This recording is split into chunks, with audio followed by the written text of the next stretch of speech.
Well, let's speak more about this with Amy Pope, Director General of the International Organization for Migration.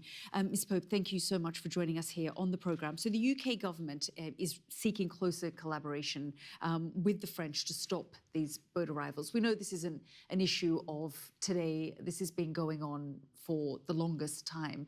Just talk us through some of the challenges that they're likely to face. So there are a number of issues that are happening globally that we see playing out now at the Channel. First, more and more people are on the move than ever before. There are conflicts all over the world, conflicts that are displacing people, leaving people without safe options at home, and very little option but to move for safety. And ultimately, that is playing out everywhere IOM works. I work for the International Organization for Migration, operating in over 170 countries.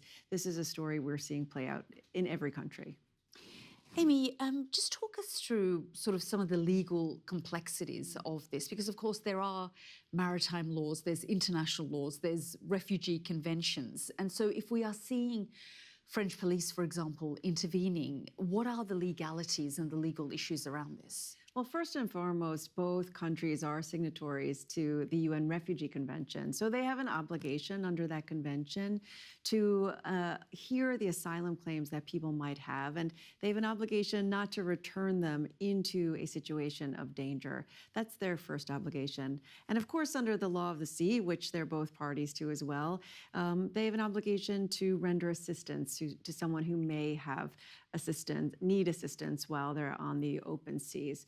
So as long as they are acting consistently with those obligations, there's a range of interventions they could work on together. And it really highlights the importance of building out cooperative, coordinated frameworks if we or any country is able to really take on the issue. Because we are already seeing French police intervene in shallow waters, aren't we, which they weren't necessarily doing before. That's right, but it reflects that there's much more at play here. The people that we are seeing cross the Channel are coming from countries, many of which are at war or are extremely unstable or they're active conflicts.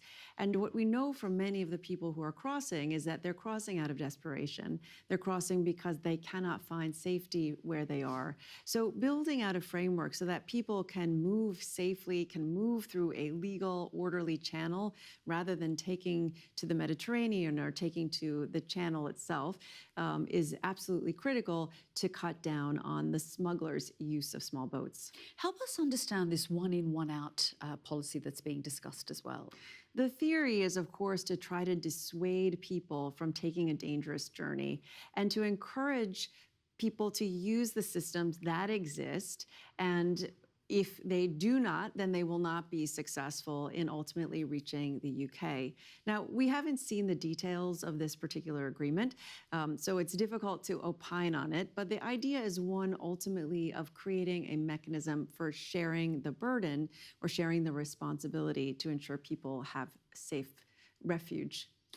I mean, I guess many of these countries have been talking about these issues for more than a decade now. I remember the 2015 migrant crisis where we saw over 1 million refugees, migrants, asylum seekers making their way into Europe. And there was big discussion about dealing with these issues in source country. I mean, at the time, Syria was a country where we were seeing so many people flee from. Now those Syrian refugees and migrants are returning. But there are other hotspots, Sudan, for example. Sudan has the highest displacement crisis in the world. More than 11 people have been displaced in the country itself. Then another 3 million have crossed the borders. What we know is that for many Sudanese, they go first to their neighboring country, to Chad, to Egypt, to South Sudan. And if they're able to find a job, if they're able to find safety, they will often stay there. But when people cannot find opportunities in that first host country, then they move on. So one of the interventions that we encourage governments to consider is how do we support that first country that hosts migrants and refugees? Because many of those countries simply don't have the capacity to absorb millions of people, but building alternatives for them there, adding capacity is much more effective, not just in terms of cost, but also in terms of saving lives.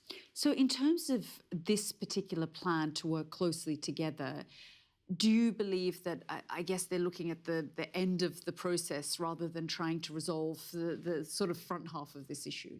We encourage governments actually to engage at the source of the migration, but also along the route of that migrants and refugees are taking, because we know that migrants don't necessarily want to put money in the hands of smugglers and take some of the most dangerous journeys that exist. But if they are unable to find opportunities closer to home, they move on. Amy Pope, really good to talk to you. Thank you so much for joining us. Thank you. It's great to be here.